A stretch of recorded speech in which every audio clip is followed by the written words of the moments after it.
Quand je fais du riz comme ça, il ne reste rien dans la casserole. C'est super délicieux. Ici, je vais commencer par couper la saucisse. J'ai 1 kilo ici et je vais les couper en rondelles. Vous décidez de la taille, je vais les couper plus épaisses. Profitez-en pour me dire dans les commentaires de quelle ville vous nous regardez pour que je puisse vous envoyer un gros câlin dans la prochaine vidéo. Je vais faire cela avec toutes les saucisses et revenir plus tard pour continuer. J'ai déjà coupé toute la saucisse en rondelles.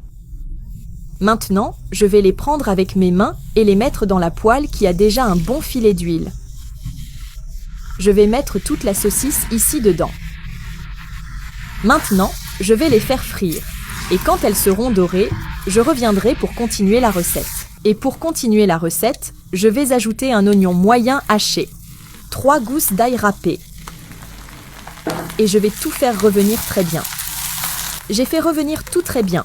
Maintenant, je vais ajouter une tomate coupée en dés sans graines. Et je vais tout mélanger très bien pendant 2 minutes. Maintenant, c'est le moment d'ajouter le riz. Ici, j'ai 3 tasses de riz. Et je vais tout mélanger très bien. J'ai mélangé et maintenant, je vais ajouter les épices sèches. Je vais ajouter une cuillère à café de sel, une demi-cuillère de poivre noir et une cuillère de paprika épicée. Maintenant, je vais mélanger à nouveau en incorporant les épices sèches avec cette délice. Je fais toujours ce riz à la maison et tout le monde adore cette recette. J'ai tout mélangé très bien. Le riz commence déjà à frire avec la saucisse. Maintenant, je vais ajouter de l'eau jusqu'à tout couvrir. Et je vais mélanger encore une fois.